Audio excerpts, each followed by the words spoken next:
there are only two editions. There's the edition that I wrote in 1999, so that's nearly 20 years ago, and there's this new edition, which is very different. It's much bigger, and how long have you got for what's changed? There have been huge changes. Climate change, of course, is perhaps the most important one, but we've got all sorts of different closures, screw caps and so on. We've got a much wider range of wines than we ever had before. There's organic wines and natural wines and all this sort of thing. Been a huge rise in alcohol levels, which I may talk about. We may talk about in a moment. So a huge amount of change, and of course that's meant I've had to change the central part of the book, which is on grapes and their wines. Yeah. And I hope that after 20 years I see things more clearly as well. So I've changed bits of the book in order to express them even more clearly. Okay. And a lot has changed. And how do you feel about there is a rise of organic winemaking? What's your views on that? My view on organic winemaking is a little bit like most people's view on organic vegetables, and that is if they're organic and they're better, that's great. But the fact that you're growing them organically or growing grapes organically doesn't necessarily make you either a better farmer, better fruit producer, better vegetable producer, or a better wine producer. If both those things are there, then it will be even better, yes. I mean, I think it's a good thing in general anyway, because, out of respect for nature and that kind of thing. Natural wines are something different. They're wines which use practically no new wood or no new wood, as little sulfur as possible, and they're very individual. They're not to everybody's taste, but it's an important, if niche, aspect of the wine market. You can't not be aware of it, and it's interesting to explore. Okay. And have you explored it a great deal? Not a great deal, no. I've been to the Raw wine fair a couple of times, and I find it fascinating.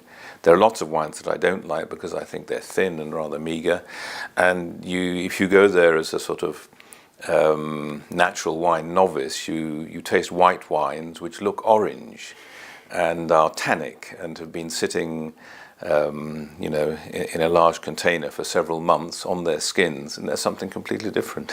Right. Interesting. Interesting is the word, yes. What do you think excites or concerns you the most about the contemporary wine world? Well, of course, there are lots of things that one can discuss.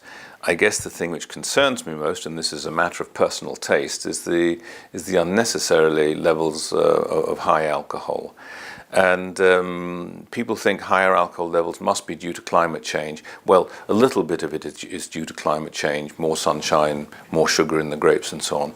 But essentially it's a winemaking choice when you pick the grapes. Yeah. And we've moved from an average of 12.5% alcohol to 14.5%, and often way above in just 30 years. And my issue is not a moral one. It's not a health one. It's that wines of higher levels of alcohol taste different. And in many cases, I don't like that extra taste. They're hotter and harder in the mouth. They often have a burn.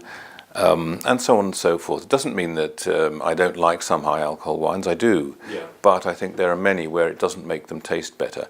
And this is a pendulum thing, it's a fashion thing, and one is already seeing a movement towards lower levels of alcohol in places where they've been much higher. So, well, I was talking to one wine producer from the Rhone, and they were saying that 30 years ago they had to chaptalize their wines. Now they're almost going straight to a port strength, and they're citing climate change. Do you think that that's controllable to a certain degree? It's difficult. There's no simple answer, and for sure, when there is much more sunshine and when there is drought as well, you find your sugar levels are especially in red grapes, are ripening before the constituent parts of the skin, which also need to ripen, are ripening too. And it's been a problem in the New World for a long time because of the hotter climates.